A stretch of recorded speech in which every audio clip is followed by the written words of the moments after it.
Welcome to my YouTube channel. Today, I am going to paint a landscape painting. Let's make the rough sketch first, then we will begin with painting. I am using acrylic colors, as they provide a shine to painting. I really love acrylic colors. Firstly, I am going to make a base layer of colors.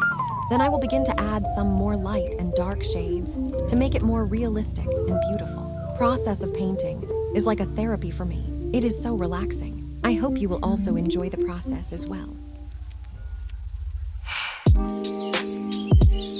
I made the clouds using my finger only and blend the colors